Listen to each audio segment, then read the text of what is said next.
And I had to rest from it because I think anything in excess is bad. Kasi OA na. It doesn't smell.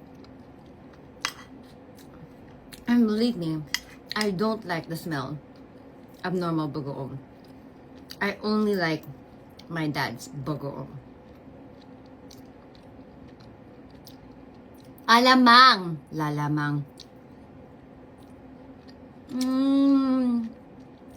Allergic ka. Anyway, you have to go. Ay, dapat nag-TikTok shop nga siya, no? Sorry na, ma'am. Kawawa naman. 84 na siya. Nangangarag na siya. Okay. Papa-TikTok shop ko siya. May yellow basket. Pero for now, I think it's sold out. So, you just need one bottle. And I'm telling you, ulam na. Nakakainis.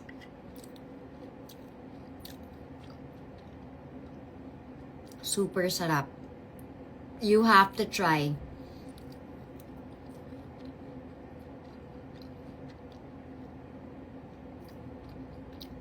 I have to tell him to go on TikTok shop. But medyo mahal siya. Kasi hindi naman 1,000, mga 500 daw. Pero wala eh. Siya nagluto eh. 84 years old na yun. 500. Pero wala nang stock.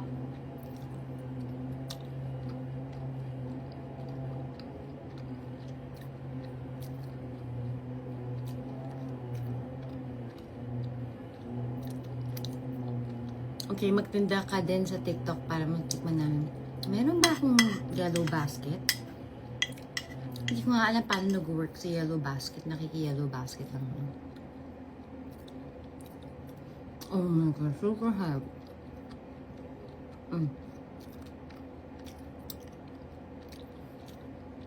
Rogic, isang truck. Kung bumili ka ng mga 3 bote, worth it. Ubus mo yung isang bote sa 2 araw. Because you eat it as... Hi, Sashis and Script.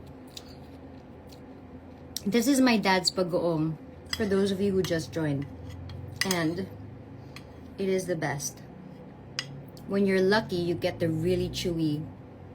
Sorry, nasiglaw ako. You get the really chewy taba ng baboy.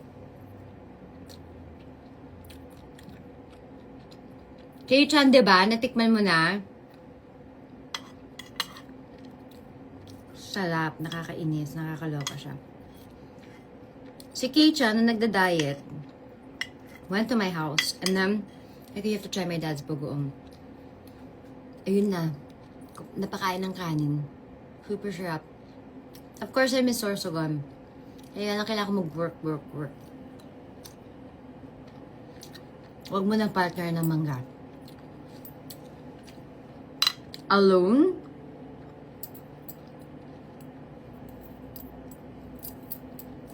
You'll understand na you don't need mangga.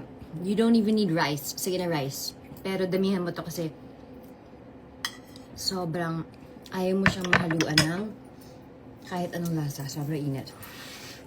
Init ngayon, ha? Anyway,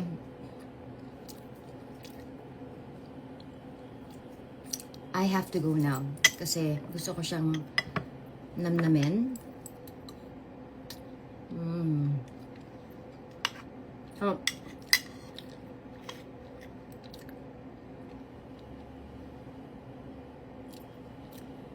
follow my dad's.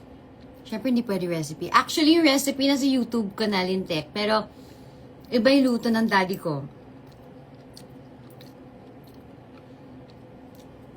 You could visit my YouTube channel and it's cooking with my dad. And he was cooking bagoong. But since he's already 84, imagine mo para lutuin niya yan. Cute. Pero super sarap kaya sobrang worth it. So, again, go to his Instagram account, Race_bagoong. And it's the best. Saka hindi siya maalat. Saktong alat lang. Sisimutin ko pa yan. Actually, kaya hindi ako magla-live. I know, Kay-chan. It's the best bagoong of all. Totoo talaga. Kaya gusto ko na matapos mag-live kasi pati yung gilid-gilid niyan, uubusin ko. Because I'm only allowed to have this every 3 days. Because OA.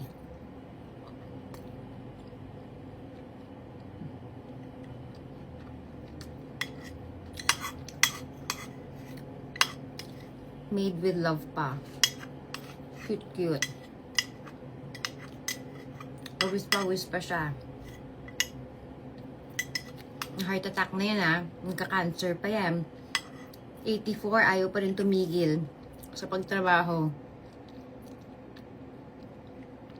Am I gonna be shooting after? I have a meeting after this at 6:45. So, nag-nap na ako. Nagising ako at nag-crave ako ng bagoong.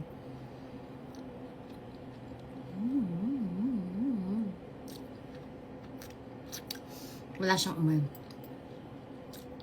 It's not like the usual bagoong. You know, may mga buo-buong baboy. Woo! Ang sarap. My God. It's the best. Kailangan mo, ano lang kasi may tinik minsan. Hindi. Balat pala yun ng... balat. No. It's from the pepper. May konting pepper siya. Tangay ng pepper. Paubos na siya. So,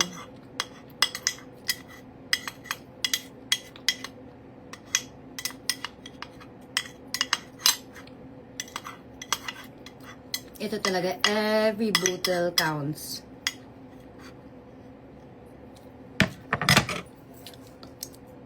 It's bagoong. Ray's Bagoong. Follow him on Instagram. That's the best. Not at all the bagoong that you think it is. It's not the fishy one. Basta. Pwede pa pa-review. When you get the bagoong, and tag me.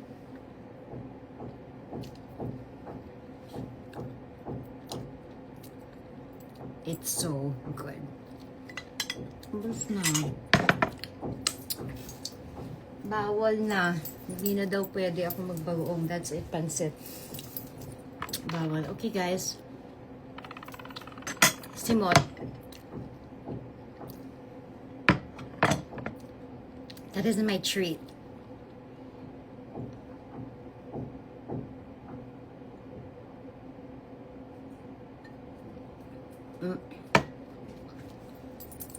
This is a different kind of bagoong. I'm telling you. Alright. I'm gonna go. Hindi mataas uric acid ko. In Jesus' name. Okay. Take care. Bye. Don't forget. Race_bagoong is a vest made by my dad. He's 84 years old. It's currently sold out on his Instagram, but hindi siya sumasagot, so ibig sabihin nagluluto pa siya. At para masulit natin ang kanyang efforts, let's all grab a bottle of his bagoong. Because sobrang sarap. Pag natry nyo naman, gets nyo. Okay guys, Gots to Boogie. Bye!